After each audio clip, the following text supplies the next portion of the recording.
চরণে আমার কোটি কোটি দণ্ডবত প্রণিপাত। জীবের সঙ্গে ঈশ্বরের সম্পর্ক কেমন একটা সুন্দর মন্ত্রে, বেদ মন্ত্রে সেটা বোঝানো হয়েছে। মুন্ডক শ্রুতির মন্ত্র এটি। বেদের শ্লোককে মন্ত্র বলা হয় কারণ এগুলি মনন করলে ত্রাণ পাওয়া যায় বলে এই বেদের শ্লোককে শ্লোক না বলে মন্ত্র বলে। কাব্যে যে চারি চরণে বাঁধা পদ্য তাকে বলে শ্লোক, কিন্তু বেদ মন্ত্রকে শ্লোক না বলে বলা হয় মন্ত্র। কেন মন্ত্র বলা হয়? মনন করলে ত্রাণ পাওয়া যায় বলে তাদের নাম হলো মন্ত্র। তা মুন্ডক একটা উপনিষদ। উপনিষদ হলো বেদের মস্তক স্বরূপ। সংহিতা, ব্রাহ্মণ, আরণ্যক, উপনিষদ, এই উপনিষদ হলো বেদের মস্তক স্বরূপ। কাজে উপনিষদটাও তো বেদ এবং বেদের উত্তমাঙ্গ মস্তক স্বরূপ। সেই মুন্ডক উপনিষদে সুন্দর করে মুন্ডক উপনিষদে ঋষি বোঝালেন, দাস সুপর্ণা সজুজা সখায়া সমানং বৃক্ষং পরিশস্য জাতি তয়োরন্য পিপ্পলং সাধু অত্তি অনস্নন অন্য অভিচাকশীতি। সমানে বৃক্ষে পুরুষ নিমগ্ন অনিশয়া শোচতি মুচ্যমান জুষ্টং যদা পশ্যতি অন্যমীশং অশ্ব মহিমানম ইতি বিতো শোক। এই একটি সুন্দর শ্লোকে জীবের সঙ্গে ঈশ্বরের কেমন সম্পর্ক বললেন। আমাদের দেহটা একটা বৃক্ষের মতো, বৃক্ষের মতন দেহটা। বৃক্ষে কি থাকে? পাখি বসে থাকে ফল খাবার জন্য। তা বলে এই যে দেহ বৃক্ষ না, এই দেহ বৃক্ষে দুটি পাখি বসে আছে, একটি জীবাত্মা আর একটি পরমাত্মা, একটি জীব আর একটি শিব। দুটো পাখি বসে আছে এই দেহ রূপ বৃক্ষে। তয়োরণ্য পিপ্পলং সাধু অত্তি। পিপ্পল মানে সাধু ফল। কে খাচ্ছে? বললে একটা পাখি সেই সাধু ফল খাচ্ছে, দুটো পাখির মধ্যে। আর একটা পাখি সে খাচ্ছে না, অনশন। অনশন মানে সে খাচ্ছে না, সে কি করছে? অভিচাকশীতি, সে চেয়ে চেয়ে দেখছে। দুটো পাখি কেমন করে বসে আছে? জীব পাখি আর শিব পাখি দুটো কেমন করে বসে আছে? জীবের পিছনে আছে ভগবান, আর সম্মুখে আছে ভগময় জগৎ, আর পিছনে আছে ভগবান। একই গাছে বসে আছে, কিন্তু জীব পাখি পিছন ফিরে তাকায় না বলে ভগবানকে সে দেখতে পায় না। কিন্তু ভগবান দেখছেন, শিব পাখিটি জীবকে দেখছেন, কিন্তু জীব পাখিটা শিবকে দেখতে পাচ্ছেন। আমার পিছনে যদি কেউ থাকে দেখবি করে। পরমানন্দে জীব পাখিটি কি খাচ্ছে? সাধু পিপ্পলং, অর্থাৎ সাধু ফল সে ভোগ করছে। তাহলে দেহ বৃক্ষের দুটো ফল হয়, একটা পাপ আর একটা পুণ্য। সুকর্ম করলে পুণ্য লাভ হয়, আর দুষ্কর্ম করলে পাপ। দুটো ফল দেহ বৃক্ষ। তাহলে দেহ গাছে দুটো ফল পাওয়া যায়, একটা পাপ ফল আর একটা পুণ্য ফল। এই দুটোকে ভোগ, পাপ আর পুণ্যকে ভোগ করে, পাপ আর পুণ্য ভোগ করে এই জীবাত্মা রূপী পাখিটি পাপ আর পুণ্য ভোগ করে। এটাই তার কর্মফল ভোগ। কর্মফল ভোগের জন্য পৃথিবীতে সে জন্মগ্রহণ করে। কর্মফল ভোগ যেই হয়ে যায়, জন্মটা শেষ হয়ে যায়। এই দেহটা পঞ্চভূতে ভরা, ক্ষিতি, অপ, তেজ, মরু। আমার দেহটাকে যদি বিশ্লেষণ করেন তাহলে আমি কি কি আছে? মাটি আছে, জল আছে, অগ্নি আছে, বায়ু আছে, আকাশ আছে। এই পাঁচটা জিনিস সমবায়ে আমার এই দেহটা করেছে। মৃত্যুর সঙ্গে কি হয়? এই পাঁচটা এই পঞ্চভূত আবার পঞ্চভূতে মিলে যায়। মাটি, আমার দেহে যেটা মাটি অংশ মাটির সঙ্গে মিশে গেল, যেটা জল অংশ জলের সঙ্গে চলে গেল, যেটা অগ্নি অংশ অগ্নির সঙ্গে মিশে গেল, যেটা বায়ু অংশ বায়ুর সঙ্গে মিশে গেল, যেটা আকাশ আকাশের সঙ্গে মিশে গেল। তাহলে পঞ্চভূতে বিলীন হয়ে যাওয়া মানে তার দেহটি পঞ্চভূতে বিলীন হয়ে গেল। জগতে যারাই এই জীবদেহ ধারণ করে আসবেন, সে পশু পাখি থেকে আরম্ভ করে একবারে স্বর্গের দেবতা পর্যন্ত সবাই কিন্তু এই পঞ্চভূতে গড়া তাদের দেহ। এবং একদিন পঞ্চভূতে গড়া যে দেহ, সে দেহ তো বিনাশপ্রাপ্ত হবে, কারণ জগতের কোনো পাঞ্চভৌতিক দেহ স্থায়ী হয় না। জগৎটাই তো স্থায়ী নয়, কারণ জগৎ নামটা কেমন হয়েছে, গচ্ছতি ইতি জগৎ, সব সময় চলছে বলে এর নাম এই জগৎ। সংসরেতি ইতি সংসার, সম্যগ্রূপে সরে সরে যায়, অর্থাৎ আজ যা দেখছেন কাল আর তা নাই। 20 বছর আগে কাটোয়া যা দেখেছেন 20 বছর পরে কাটোয়া সেগুলো আর নাই, আবার আরো 30 বছর পরে দেখবেন সেগুলো আর নাই, আরো 30 বছর পরে সেগুলো আর নাই, দেখবেন সব এক জায়গায় কোনো জিনিস আর দাঁড়িয়ে নাই। সংসরতি ইতি একই বলে সংসার, গচ্ছতি ইতি জগৎ, এমনি করে জগৎ পরিবর্তনশীল। তাহলে পরিবর্তনশীল যে জগৎ থাকে না, স্থায়ী হয় না, সেই জগতে কোনো জীব স্থায়ী থাকতে পারে? সেই জগতে জীব কেন, কোনো বস্তুই জগতে স্থায়ী হয় না। তাহলে আমরা আসি কি জন্যে? কর্মফল ভোগ করার জন্যে প্রতিটি জীব জন্মগ্রহণ করে, জননী জঠর থেকে আবির্ভূত হয়। পুনরপি জননং পুনরপি মরণং পুনরপি জননী জঠরে শয়ন। একবার জন্ম একবার মৃত্যু, একবার জন্ম একবার মৃত্যু, এমনি করে যতদিন আমার কর্মফলটা শেষ না হচ্ছে ততদিন পর্যন্ত আসা যাওয়া করতে হবে। শ্রীমদ্ ভাগবতের পঞ্চম স্কন্ধে কি ঋষভদেবের উপদেশ আছে। ঋষভদেব হলেন রাজর্ষি ভরতের পিতা, ভগবানের সত্তাবেশ অবতার ঋষভদেব। সেই ঋষভদেব, এখানে চাঁদ দেখলাম, এখানে ঋষভদেব ভগবানের অবতার। সেই ঋষভদেব তার পুত্রগণকে উপদেশ দান করছেন। ঋষভদেব বলছেন, দেখো বৎসগণ, এই দেহটা আজ আছে কাল নাই, কর্মফল ভোগের জন্য বারবার আসতে হবে আর যেতে হবে। কতদিনে এই আমার আসা যাওয়াটা শেষ হবে? বলেন, যাবৎ প্রীতি ন ময়ি বাসুদেবে, যতক্ষণ পর্যন্ত আমাতে, আমি যে বাসুদেব স্বরূপ কৃষ্ণ স্বরূপ, আমাতে যতদিন মতিটা না আসছে ততদিন যাওয়া আসা করতে। যাবৎ প্রীতি ন ময়ি বাসুদেবে, ততদিন আর কর্মফল শেষ হবে না। কর্মফল শেষ হয় এই মুন্ডক, এই সুটি বলে এক জায়গায়, বিদ্যতে হৃদয়গ্রন্থি ছিদ্যন্তে সর্বসংশয়া ক্ষিয়ন্তে চাস্য কর্মাণি তস্মিন দৃষ্টির পরাবরে। কখন আমাদের কর্মফল শেষ হয়? বলেন, হৃদয়গ্রন্থি ভিন্ন হয়ে যায়, সমস্ত সংশয় ছিন্ন হয়ে যায়, সমস্ত কর্ম ধ্বংস হয়ে যায় যখন জীব হৃদয়ে ভগবত দর্শন করে, ভগবানকে দর্শন করে। তার আগে কিন্তু কর্মফল ধ্বংস। হৃদয় গ্রন্থি মানে গিট, গিট মানে দেখুন সংসার একটা গিট, কেমন মা বাবা তার প্রতি ভালোবাসা একটা গিট, আবার স্বামী হলো কি স্ত্রী হলো তাকে প্রতি ভালোবাসা একটা গিট, সন্তান হলো তার প্রতি একটা ভালোবাসা, মহামায়া একটা গিট দিয়ে দিচ্ছেন। আমরা বলি সংসারের বন্ধন, বন্ধন করতে গিট দিতে হয়।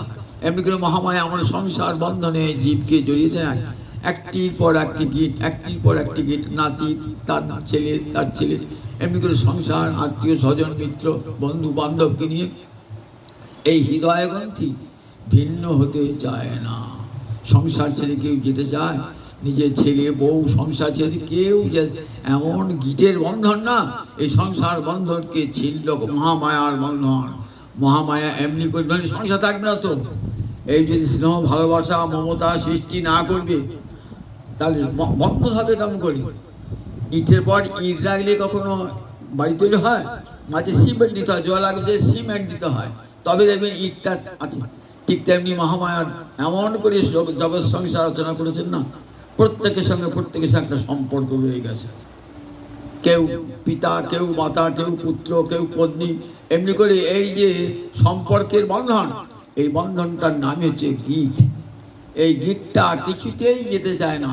মনে হয় এ আমার পুত্র, এ আমার পিতা, এ আমার কন্যা, এমনি করে মনে হয় মহামায়ার এমন মোহ, মহামায়ার এমন মোহ। যুদ্ধ করতে গিয়ে অর্জুন যে গোবিন্দ ভক্ত, কৃষ্ণ ভক্ত, তারও কেমন মোহে চলে জগৎকে দেখাচ্ছে যে মহামায়ার মোহ কেমন ভয়ঙ্কর। দেখো যে অর্জুন কৃষ্ণ সহচর, তখন দেখে বলছেন এতান্ন হন্তু ইচ্ছামি। ও বাবা, এদিকে হত্যা করতে হবে, গোবিন্দ যুদ্ধ করতে হবে, এতান ন হন্তু ইচ্ছামি। এতান মানে এদিকে আমি হত্যা করতে ইচ্ছা করি না। ছিদন্তি মম গাত্রাণি মুখঞ্চ পরিশুষ্যতি। আমার দেহ কাঁপছে, মুখ শুকিয়ে আসছে। গান্ডীবং সংসতে হস্তা, যে বীর অর্জুন হাত থেকে গান্ডীব পড়ে যাচ্ছে। দেখেছেন মহামায়ার কেমন মোহটা, দেখেছেন মোহ। নিজের লোকের অস্ত্র ছুড়বো, তাদেরকে মেরে ফেলবো, না না, এটা হন্তু ইচ্ছা। কিন্ন রাজ্য ন ভোগই বা, রাজ্য নিয়ে কি হবে, ভোগ্যবস্তু নিয়ে কি হবে, এদিকে যদি মেরেই ফেলি না, কথং হি স্বজন হত্যা সুখিনাস্যা মাধব। স্বজনগণকে হত্যা করে কি করে মানুষ সুখী হয়? মানুষ তো সম্পদ সংসার ভোগ করতে চায়, তার আত্মীয় স্বজন পুত্র পরিজনকে সঙ্গে নিয়ে। আমার পুত্র পরিজন কেউ থাকবে না, আমার বেঁচে থাকতে ইচ্ছে হবে না, সংসার করতে ইচ্ছে হবে, তাহলে সকলকে নিয়েই তো সংসার করতে ইচ্ছে হয়। তারাই যদি চলে যায়, তাহলে কত ঘি স্বজন হত্যা সুখিনস্যা মাধব। হে মাধব, তাহলে এদিকে হত্যা করে আমি কি করে সুখী হব? তাদের রক্তমাখা সম্পদ আমি ভোগ করব না। এই বলে রথ উপস্থিতি উপাবিশদ। দেখবেন প্রথমে গীতার প্রথমে রথ উপস্থিত বসে গেলেন, না আমি যুদ্ধ করবো না, ন যৎসে, আমি যুদ্ধ করব না। যে অর্জুন সব্যসাচী, যাকে দিয়ে আজ ধর্মযুদ্ধ হবে পৃথিবীতে, অধর্মকে ধ্বংস করে, মিথ্যাকে ধ্বংস করে সত্যের প্রতিষ্ঠা হবে, ধর্মের প্রতিষ্ঠা হবে, সেই অর্জুনের হাত কাঁপছে, হাত থেকে পড়ে গেল। দেখুন একবার মহামায়ার কেমন মোহ। ভগবান তখন জোর করে একটা ধমক দিলেন, কুতস্থা কসমলমিদং বিষমে সংপুস্তমিদং, কুতস্থা কসমলমিদং বিষমে সংপুস্তং। বিষম সংকটকাল, এই সময় তোমার মোহ এলো কোথা হতে? কসমল মানে মোহ, মোহ এলো কোথা হতে? এই বিষম সংকটকালে তোমার মোহ এলো কোথা হতে? দেখো ভয়ঙ্কর যুদ্ধ, সেই যুদ্ধে সত্য ধর্ম ন্যায়ের প্রতিষ্ঠা হবে, দুর্জনের বিনাশ হবে, সুজন যাতে থাকতে পারে তার সুব্যবস্থা হবে। আর তুই বলছি আমি যুদ্ধ করবো না নজস্বে, তা বলছেন এই মোহ তোমার কোথা থেকে এলো? তখন ভগবানের কি সুন্দর উপদেশ, এই উপদেশের নামই হলো গীতা। মোহ দূরীকরণের শাস্ত্র। মোহ, গীতা হলো মোহ দূরীকরণের শাস্ত্র। মোহ কাকে বলে? আমার বাড়ি, আমার ঘর, আমার স্ত্রী, আমার পুত্র, আমার পিতা, আমার মাতা, আমার পুত্র, আমার পৌত্র, এই যে ভাবনা, এর নামই হলো মোহ। জগতে কারোর সঙ্গে কারো কোনো সম্পর্ক নাই, অথচ এমন করে মহামায়া একটা কৃত্রিম সম্পর্ক বানিয়ে দিয়েছেন, সেটাকে সত্য বলে মনে হচ্ছে।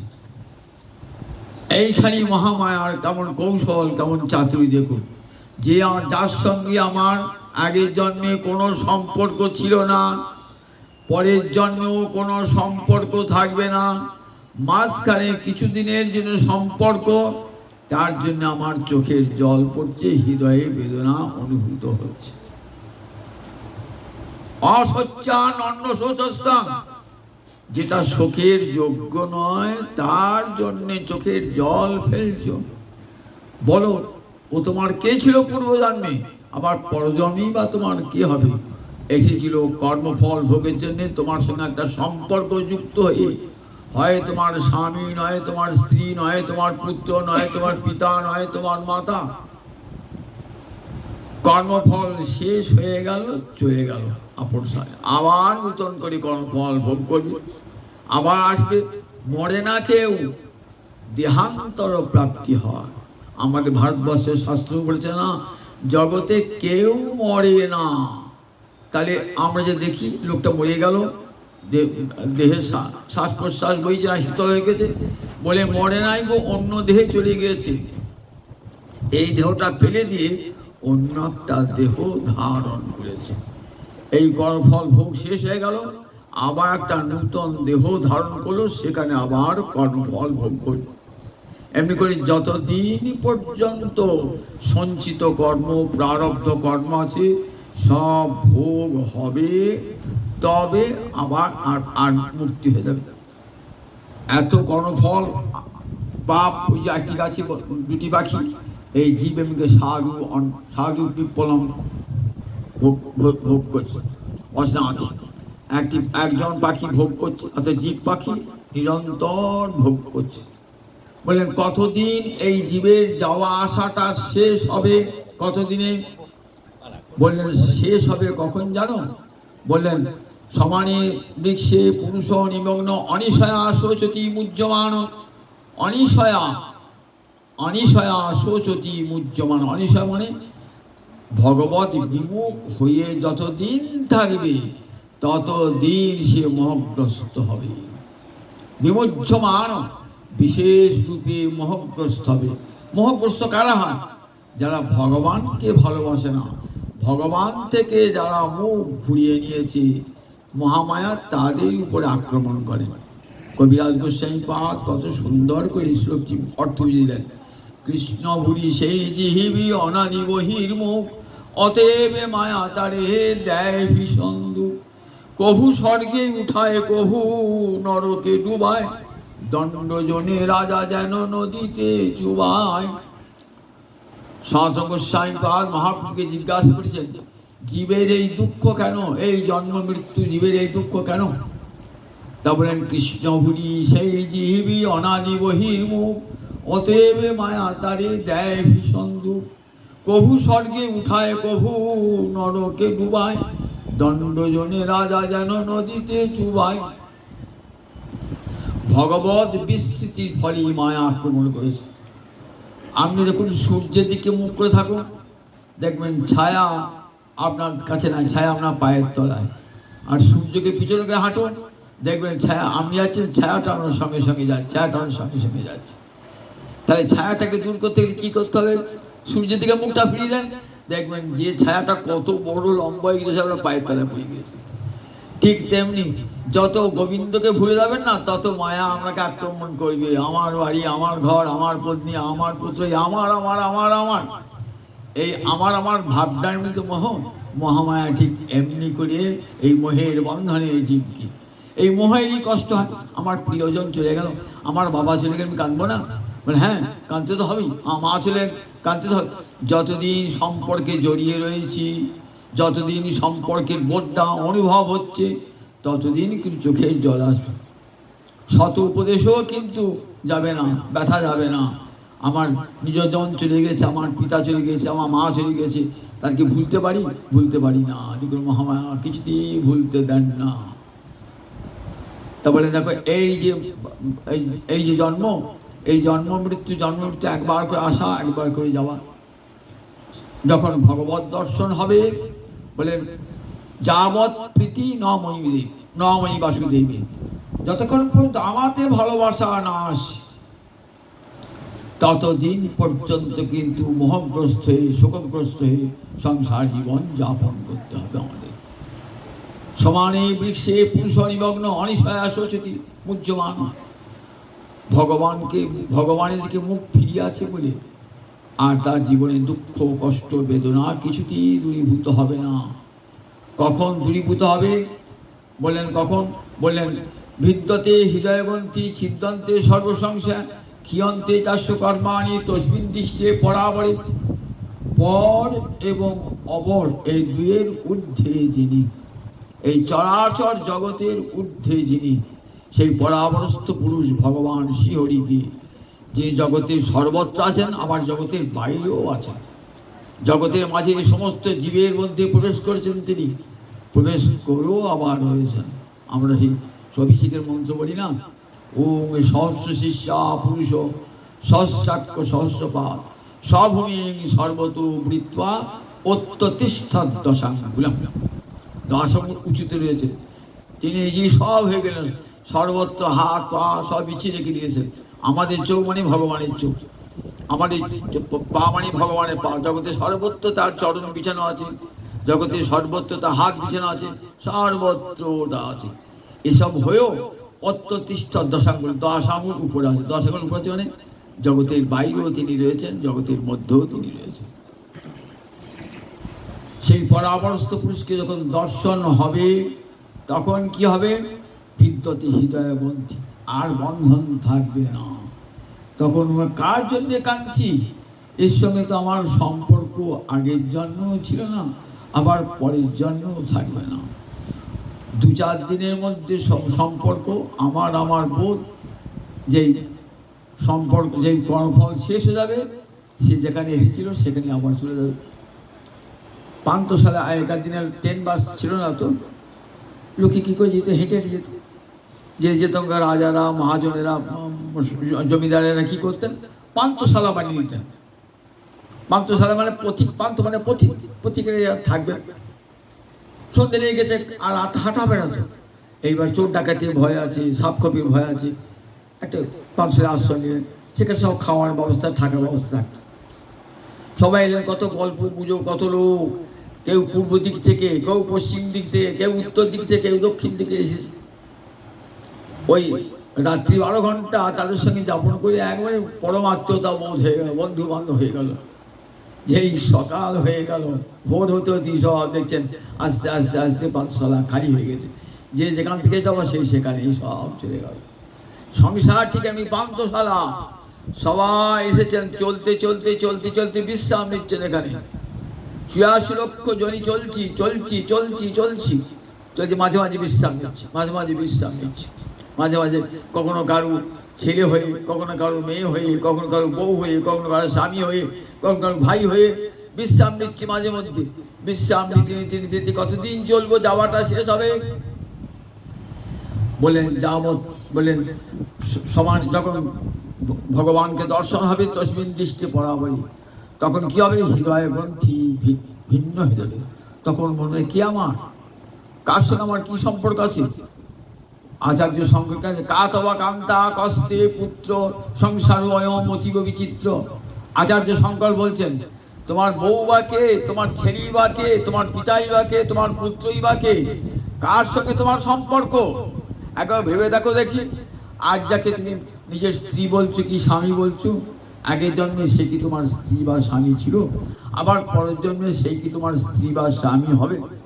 এই জন্মে যে স্ত্রী হয়তো পরের জন্মে সে কর্মফল পুরুষ হয়ে গেল। তুমি পুরুষ ছিলে, নারী হয়ে গেলে।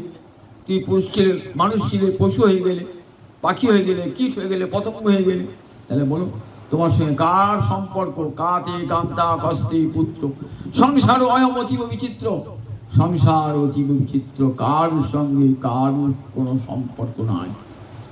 অথচ মনে হয়, কেন মনে হয় দেখো, মহামায়ার এমনই মোহনা, মোহতে মনে হয় এমনকে জড়িয়ে দিয়েছেন না, মনে আমার নিজের চলে গেল, আমার বাবা চলে গেল, আমার মা চলে গেল, আমার পুত্র চলে গেল, আমার কন্যা চলে গেল, আমার বোন চলে গেল, আমার ভাই চলে গেল। বলে তোমার কি? তোমার তো কেউই নয়। তোমার ভাই হয়েছিল, তোমার বোন হয়েছিল, তোমার পত্নী হয়েছিল কর্মফল ভোগের জন্য।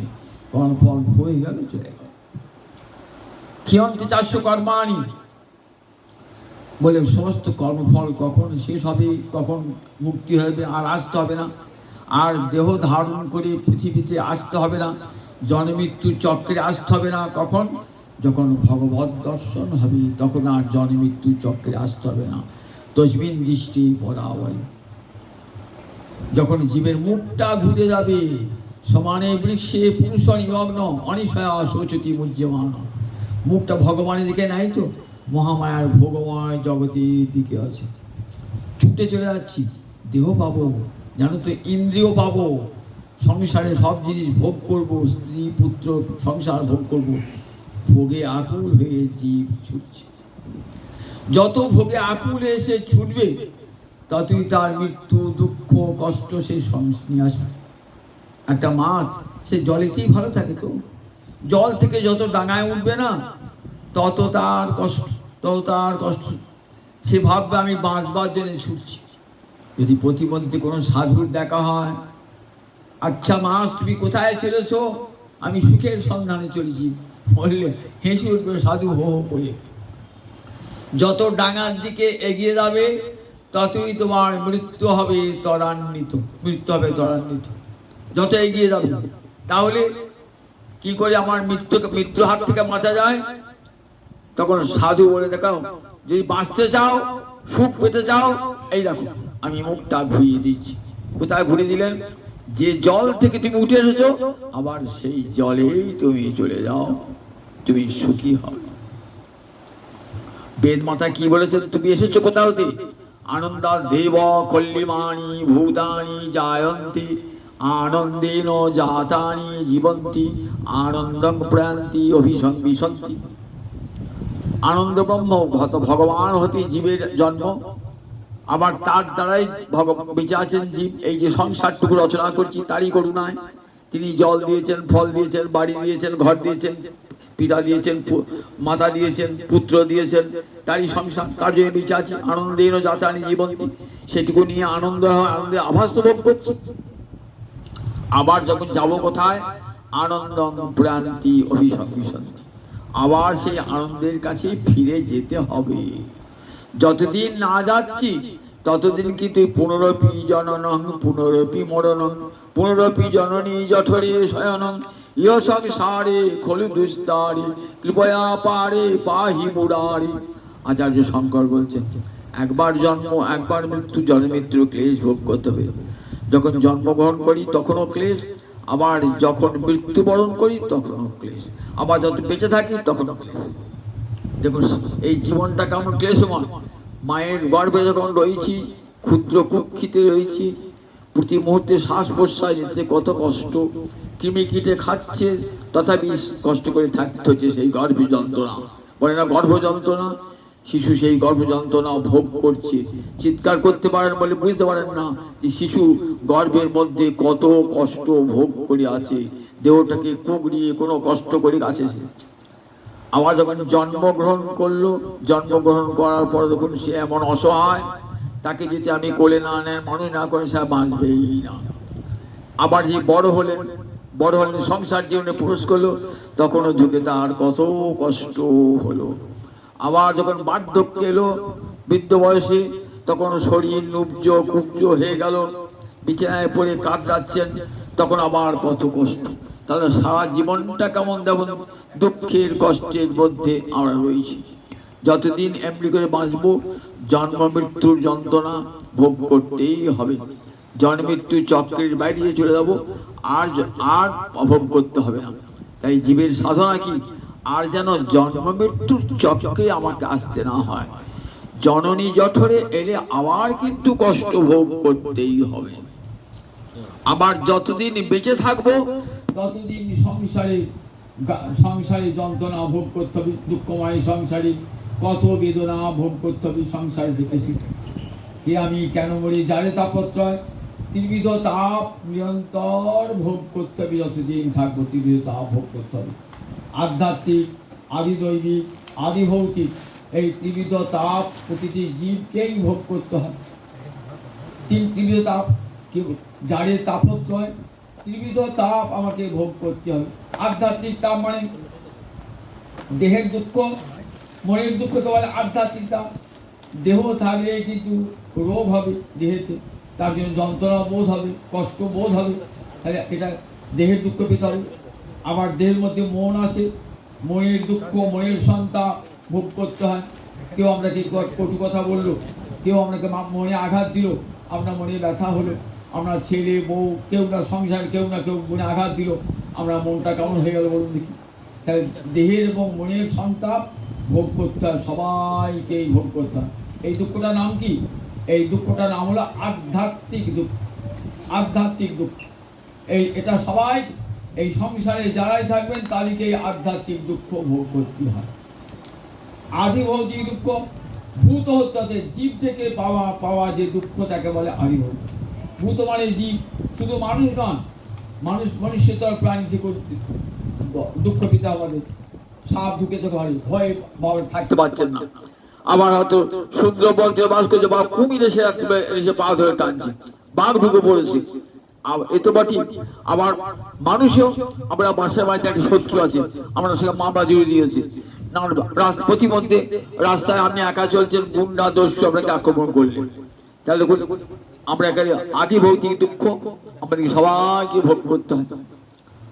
আবার আদি দৈবিক দেবতা থেকে প্রাপ্ত দুঃখ, দেবতা থেকে ঝড় ঝঞ্ঝা ভূমিকম্প প্লাবন এগুলি সব হলো দেবতা থেকে পাওয়া দুঃখ। এই ত্রিবিধ দুঃখ প্রতিটি জীবকে সংসারে ভোগ করতে হয়। এই দুঃখের শেষ আর হয় না। রাজা হোক, প্রজা হোক, ধনী হোক, নির্ধন হোক, ব্রাহ্মণ ক্ষত্রিয় বৈশ্য শূদ্র নর নারী, উচ্চ বর্ণের মানুষ থেকে নিম্ন বর্ণের মানুষ পর্যন্ত, ব্রাহ্মণ থেকে চন্ডাল পর্যন্ত সকলকেই কিন্তু এই ক্লেশ ভোগ করতেই হবে সংসারে থাকলে পারে। তাহলে মায়ের পেটে যখন রয়েছি তখনও যন্ত্রণা ভোগ, আবার যখন মায়ের পেট থেকে বার হলাম তখনও যন্ত্রণা ভোগ, আবার যখন বিছানায় পড়ে রোগ যন্ত্রণায় ভুগবো। আকার জন্য 10 বছর 12 বছর 15 বছর বিছানায় পড়েই রয়েছে। 1 ঘন্টাও যদি পড়ে থাকেন, সেই 1 ঘন্টা যন্ত্রণা কম, কত যন্ত্রণা ভোগ করতে হয় বলুন দেখি। মানুষ তখন আবার কাল ঘাম ছুটিয়ে বলে না, কাল ঘাম, মৃত্যুর সময় এত যন্ত্রণা হয় যে মুখে প্রকাশ করতে পারে না, গা দিয়ে ঘাম বার হয়, তার নামই হচ্ছে মৃত্যুর সময় যে ঘাম বার হয় তার নামই হচ্ছে কাল ঘাম। এত যন্ত্রণা বলবার শক্তি পর্যন্ত থাকে না। তাহলে জন্মগ্রহণের সময় কষ্ট, বেঁচে থেকে সংসার করলাম কষ্ট, আবার যখন চলে যাব তখনও মৃত্যু যন্ত্রণা কষ্ট, এই কষ্ট ভোগ করতে হবে। এই ত্রিবিধ তাপ কৃষ্ণ ভুলি সেই জীব অনাদি বহির্মুখ, অতএব মায়া তারে দেয় ভীষণ দুঃখ। সমানে বৃক্ষে পুরুষ নিমগ্ন, অনিশয়া শোচতি মুহ্যমান। আমার দেহের মধ্যে রয়েছেন দেখুন ভগবান রয়েছেন, দেহের মধ্যে পরমাত্মা রয়েছেন, আবার জীবাত্মা রয়েছে। জীবাত্মাকে পরমাত্মা কিন্তু কোনো কষ্ট ভোগ করছেন না, তিনি সে দেখছেন অভিযোগ খুশিটি দেখছেন যে জীব এলো, জীব কি ভোগ কি করলো, এমন সুন্দর মানব জন্মটা পেল, সে কি করলো, সাক্ষী রূপে রয়েছে। পরমাত্মাকে কি বলা হয়? সাক্ষী, দ্রষ্টা, চেয়ে চেয়ে দেখছি আমি কি করছি না করছি। এমন যে সুন্দর মানব দেহটা পেলাম, একদিনও পরমাত্মা বলছেন আমাকে, আমার দিকে একবার মুখ ফিরে তাকালি না, তো দুঃখ বেদনা যাবে কোথা হতে? ছেলে যদি বাবাকে অমান্য করে চলে যায়, বাবা কি বলবে? বাবা বলে দেখ, একবার বাবা বলে ডাকলি না, আমার কাছে এলি না, তা তোর জীবনে কষ্ট হবে না? তার তো কষ্টই হবে। বিশ্ববিদ্যা ভগবান অন্তর রয়েছেন, বলছেন না একবার তো মুখটা ঘুরে আমার দিকে তাকাতে পারতিস, একবার তো আমার দিকে তাকালি না, ভোগময় সংসার দিকে চললি, কি করে শান্তি পাবি, কি করে দুঃখ পাবি? যতক্ষণ আমার দিকে তোর মুক্তি না হচ্ছে না, ততদিন কিন্তু এই কষ্ট ভোগ করতে হবে। মুক্তি ঘোরাবে কে? মুক্তি ঘোরাবে কে? এমন ভাবে মুক্ত আছে না, ঘোরা নিজে থেকে ঘোরানো যাবে না। পরাঞ্চি খানি ব্যতিনত স্বয়ম্ভু, কঠোপনিষদ বলছেন পরাঞ্চি খানি ব্যতিনত স্বয়ং। পরাঞ্চি মানে পরাঙ্মুখ, খ মানে ইন্দ্রিয়, বলছে সমস্ত ইন্দ্রিয় এমন পরাঙ্মুখ হয়ে গেছে, ভগবান দিকে মুখ নাই। পরাঞ্চি খানি ব্যতিনত স্বয়ম্ভু, তাহলে মুখগুলো সব তো বহির্মুখে আছে, বহির্মুখ থেকে অন্তর্মুখী করবে কি? জুষ্টং যদা পশ্যতি অন্নমিষে, সাধু গুরুর সেবা যদি জীবনে ঘটে যায়, মহতের কৃপালাভ যদি হয়ে যায় কোন জীবনে। এই জীবন পথে চলতে চলতে চলতে চলতে চলতে বললাম না, মাস্টার দেখা হয়ে গেল সাধুর সঙ্গে, তখন মাস তুমি কোথায় যেতে চাও? আমি সুখ পেতে চাই। কি করে সুখ পাবে?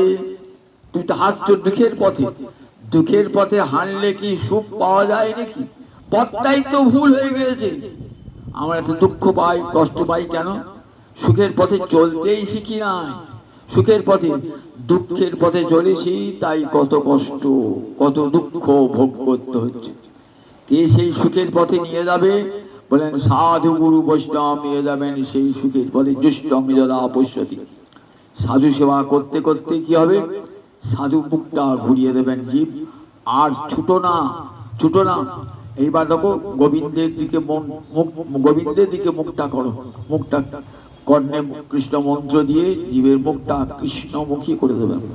যতদিন না হচ্ছে না এই সংসারে নোংর বাঁধা।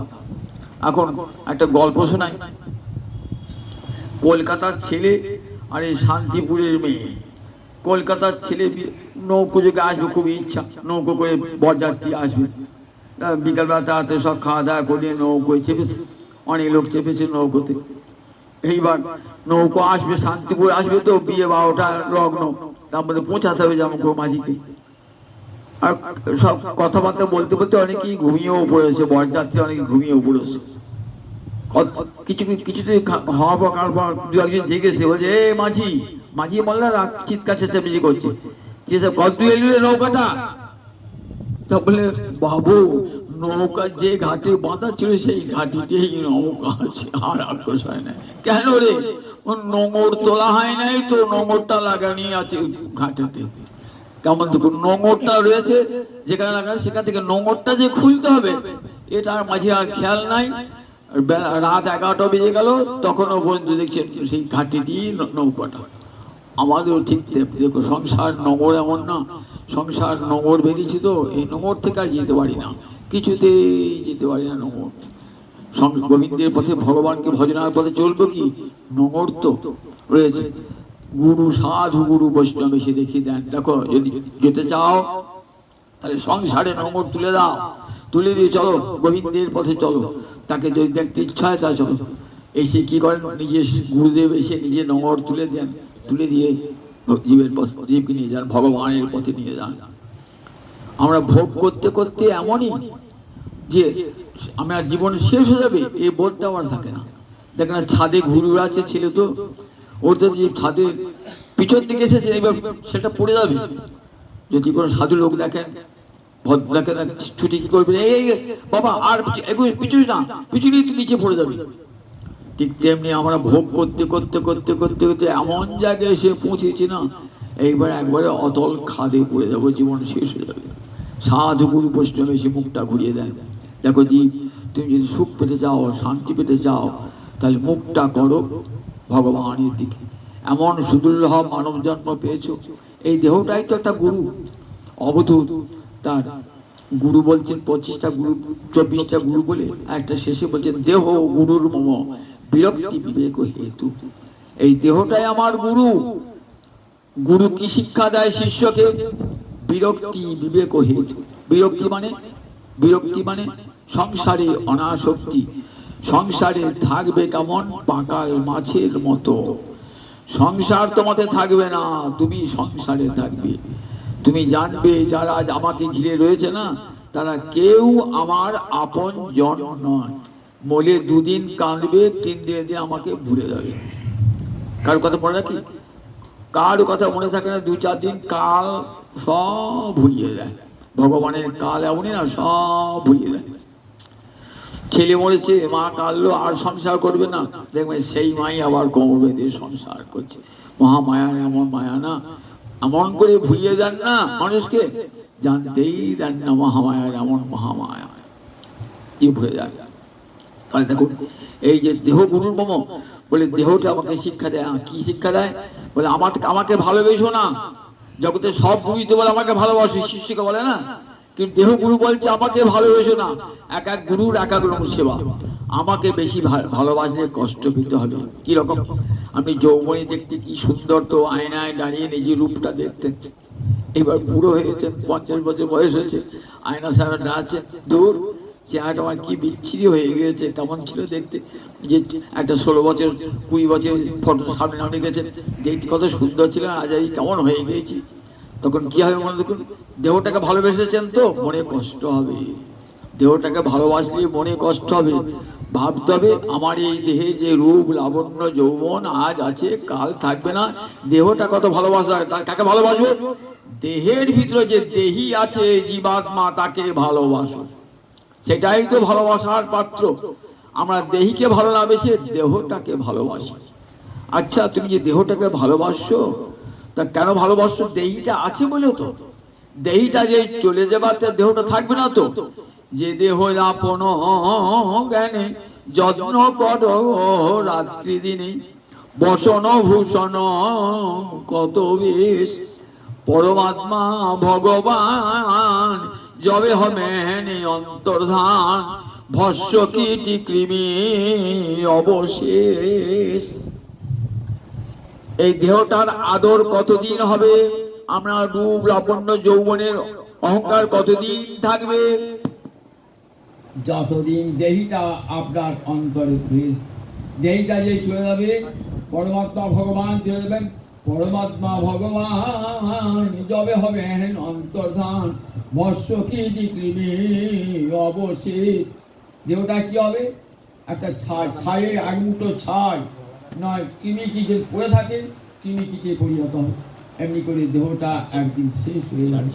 সুতরাং এই যে সুন্দর সুদুর্লভ মানব জন্ম, এই মানব জন্ম বলে দেহ গুরুর মম বিরক্তি। আর কি হয়? গুরুদেব কি শিক্ষা দেন? গুরুদেব শিক্ষা দেন, দেখো সংসারে একটু একটু করে আসক্তি দূর করো, আর সেই ভালোবাসাটা ভগবানে একটু একটু করে বসাও। এমনি করে কি করে না, সংসারে বিরক্তি আনিয়ে দেন আর ভগবানে আসক্তি আনিয়ে দেন। সংসারে অনাসক্তি, ভগবানে আসক্তি আনিয়ে দেন সাধু গুরু বৈষ্ণবেরা। আর বিবেক, বিবেকটাকে জাগ্রত করে দেন গুরুদেব কানে মন্ত্র দিয়ে, না বিবেকটাকে জাগ্রত করে দেন। সবার দেহে তো রয়েছে পরমাত্মা, তাহলে জীব সৎপথে চলে না কেন? ভগবান রয়েছেন যখন চলে না কেন? বলেন ভগবান এখানে অচল নিষ্ক্রিয় হয়ে রয়েছেন, নিষ্ক্রিয় হয়ে রয়েছেন, সক্রিয় নন, সাক্ষী রূপে দ্রষ্টা রূপে শুধু চেয়েছে, অভিচা আকর্ষিতি শুধু চেয়েছে দেখছেন, তাহলে কখন সক্রিয় হবে? একটা গল্প শোনায়। একটা গোয়ালা তার গরুটা রোজ 5 কেজি করে দুধ দেয়, তা 8 দিন দুধ দেয় নাই, গোয়ালা তো অনেক ক্ষতি, 40 কেজি দুধ বিক্রি হতো বাজারে, সে বিক্রি হয় না, তা কি করবে? তখন গো বৈদ্যের কাছে গিয়েছে, পশু চিকিৎসকের কাছে গিয়েছে। সে বলে দেখ আমি দিলাম এই শিকড়টা, এই শিকড়টা বাঁটবি আর তার সঙ্গে 1 পোয়া মাখনের সঙ্গে গরুটাকে খাই। গোয়ালা বাড়ি এসেছে, বাড়ি এসে দেখছি 1 পোয়া মাখন দেওয়ার কি দরকার, 8 দিন দুধ দেয় নাই, তাহলে 40 কেজি দুধ তোর পেটেই আছে, কত মাখন হয়েছে। এক সামান্য মাখন দিয়ে কি হবে? শুধু কি করেছে, ওই শুধু শিকড়টা বেটে জল দিয়ে খাই দিয়েছে, কিন্তু দুধ বার হচ্ছে না। গো বৈদ্যের কাছে গেলেন, যে ডাক্তারবাবু ওষুধ দিলে কাজ হলো না, বলে মাখনের সঙ্গে মিশিয়ে খাইছি। আচ্ছা মাখন কেন দেবো ডাক্তারবাবু? 8 দিন দুধ দেয় না গরুটা, 40 কেজি দুধ তোর পেটেই আছে, কত মাখন হয়েছে। বলে আরে বোকা, যতই মাখন থাকুক বাইরে মাখন না দিলে ওই ভিতরে মাখন বার হবে না। ঠিক তেমনি ভিতরে অন্তর্যামী রূপে ভগবান রয়েছেন বটে, কাজ করবেন না কখন? গুরু যখন এসে কানে মন্ত্র না দেবেন, গুরু যেই কানে মন্ত্রটি দেবেন না, তখনই অন্তরের গুরু চৈত্য গুরু, তার নাম চৈত্য গুরু, এই চৈত্য গুরু সচল হয়ে যাবেন, অন্তরে বিবেক বোধ জাগ্রত করে দেবেন। আমি তো মানুষ হয়ে জন্মেছি, আমার কর্তব্য কি? এইসব বোধগুলো আসবে, এইসব বোধগুলো। আমার শুধু খাওয়া পড়া, সংসারে বাড়ি ঘর করা, গাড়ি করা, রাশি টাকা উপায় করা, এটাই কি আমার জীবনের কর্তব্য? মনে এইসব প্রশ্ন আসবে। আচ্ছা আছে রাশি টাকা উপায় করছি, ব্যাংকে রাখছি, 5 তলা 6 তলা বাড়ি করছি, 5খানা 10খানা গাড়ি করছি, এগুলাই কিছু করবার জন্য পৃথিবীতে আমি এসেছি? এই মন এইসব আমরা করি না। কখন করবো? যখন গুরু কৃপা লাভ হবে, সাধু কৃপা লাভ হবে, তখনই মনকে না সুদুর্লভ মানব জন্ম ভগবানের করুণার দান। এই মানব জন্ম ছাড়া আর ভগবানের ভজন হয় না। ভগবানের ভজনের জন্যই। আর দেখুন, মনুষ্য তো প্রাণী, পশু পাখি কীট পতঙ্গ এরা কৃষ্ণ ভগবানকে ভজন করতে পারে? তাহলে চোখ মুখ নাক কান পা সবই তো আছে, কিন্তু ভজন করতে পারে না। একমাত্র মানুষ পারে ভজন করতে। দেবতারাও পারে না ভজন করতে। কেন পারে না? দেবতারা এত সুখে রয়েছে না, সুখে কৃষ্ণ ভগবত ভজন হয় না। দুঃখ না পেলে ভগবানের ভজন হয় না। এত সুখে রয়েছে না, তাদের তো বার্ধক্য নাই, প্রৌঢ়ত্ব নাই, যৌবনে আর মাতোয়ারা হয়েছেন, স্বর্গের অমৃত খান, ভোগের মধ্যে রয়েছেন। যারা দেখবেন পৃথিবীতে ভোগের মধ্যে রয়েছে, ধনী লোক না, প্রচুর ভোগ প্রচুর সম্পদ, তারা ভগবানের দিকে তাদের মন যায় না। তারা অন্যভাবে আনন্দ করতে চায়, ভগবত আনন্দ তাদের ধারে কাছে দেওয়া যায় না। তারা অন্যভাবে মদ্যপান আদি করে, অবৈধ নারী সংখ্যা আদি করে তারা জীবনের আনন্দ মেটাতে চায়। জানে না এটা কতদিন স্থায়ী হবে, কিন্তু সেই সামান্য ক্ষণিক স্থায়ী আনন্দের জন্য তারা সারা মানব জীবনটাই নষ্ট করে দেয়। দুর্লভ মানব জন্ম, ভগবানের করুণার দান, এই জীবন যেন নষ্ট না হয়। করুণা করে পেয়েছে একবার, ৮৪ লক্ষ জনে ভ্রমণ করার পর আবার যদি দেহটা চলে যায়, তাহলে কোথায় গিয়ে জন্মাবো জানি না। তখন আর ভগবানের ভজন হবে না। যদি মানুষ না হই, পশু পাখি কীট পতঙ্গ হই, তাহলে তার ভগবত ভজন হলো না। যখন দিয়েছেন ভগবানের দুর্লভ দান, এই মানব দেহটাকেই সার্থক করব।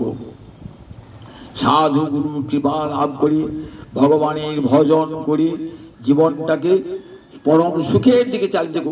সবাই যে জীবনে সুখ চায়, কি সুখ পায় না কেন? বলে সুখের পথে চলতে জানো না, তাই সুখ পাও না।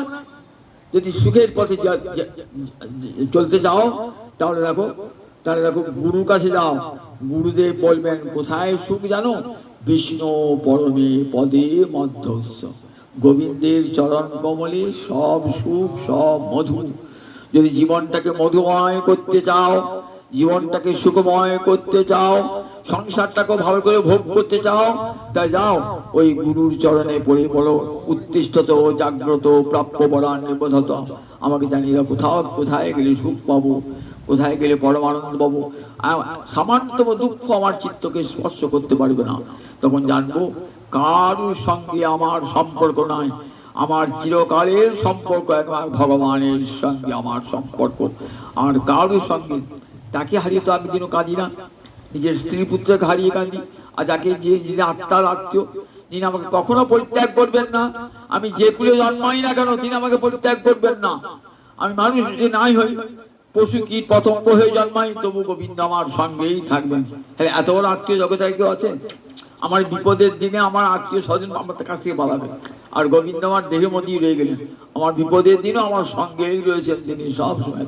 তাহলে এত বড় বন্ধু জগতে আর কেউ আছে? তাই বেদ মাতা বলেন স্বর্ণ বন্ধু। তার সঙ্গে বন্ধু কাকে বলে? যার সঙ্গে বন্ধন আছে, একমাত্র ভগবানের সঙ্গে আমার বন্ধন। সেই বন্ধনটাকে চিনতে পারি না, তাই এত দুঃখ ভোগ হয়। তাই শাস্ত্র উচ্চকণ্ঠে বলেছেন, গুরুদেব শিষ্যের সামনে শাস্ত্র করে দেখান, জীব তুমি কে? দেখো তুমি নিত্যকালীন কৃষ্ণ দাস, কৃষ্ণ সেবাই তোমার জীবনে এক কর্তব্য। বাড়ি গাড়ি করা তোমার কর্তব্য নয়, এই সুখ ভোগ করা তোমার কর্তব্য। অনন্ত সুখ ভোগ করবে, এমন সুখ পাবে যে সুখ আর তোমাকে ছেড়ে কোনোদিন যাবে না। সেই অপ্রাকৃত সুখ পাওয়ার চেষ্টা করো জীবনে। এমন সুদূর্লভ মানব জন্ম যেন নষ্ট না হয়, ভগবানের কৃপার দান। এই যুগে ভগবান আমার কত করুণাময়, বলি মানুষ ভগবানকে ভুলে আছে। গৌর হরি নিতাই চাঁদ এলেন জগৎ জীবের দাঁড়ে দাঁড়িয়ে, কিছুই করতে হবে না। বললেন হে জগতে জীব, তোমাতে কিছু করি জীব, তোমাতে কিছুই পারবে না। ঘরে বসে বসে হাতে তাড়ি দিয়ে হরে কৃষ্ণ কৃষ্ণ কৃষ্ণ হরে হরে, হরে রাম রাম রাম হরে হরে। তোমরা জপ তপ ধ্যান কিছুই করতে হবে না। কলির মানুষ তো একটা একাদশী ব্রত করতে বলে, বাবা একাদশী করতে পারবো না। নিরামিষ করতে, বাবা নিরামিষ খেয়ে থাকা যায় নাকি? বেশ পারবে না তো, তা বসে বসে হরিনাম তো করতে হবে না? পারবে না, বসে হরিনাম করো। সকাল থেকে বসে হরিনাম করো, হরে কৃষ্ণ কৃষ্ণ কৃষ্ণ হরে হরে, হরে রাম রাম রাম হরে হরে। এই হরিনাম সাধন, এত বড় সাধন কলিকাল আর কেউ দেন নাই।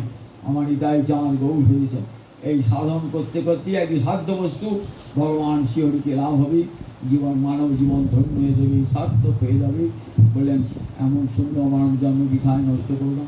আর যার উদ্দেশ্যে এই স্মরণ সভা, যার উদ্দেশ্যে এই গীতা পাঠ ভাগবত পাঠ হলো, সবাই আপনারা প্রার্থনা করুন রাধা গোবিন্দ চরণে যেন সে স্থান পায়, চিরসুখী হয় তার বিদেহ আত্মা। জয় তাই জয় তাই জয়।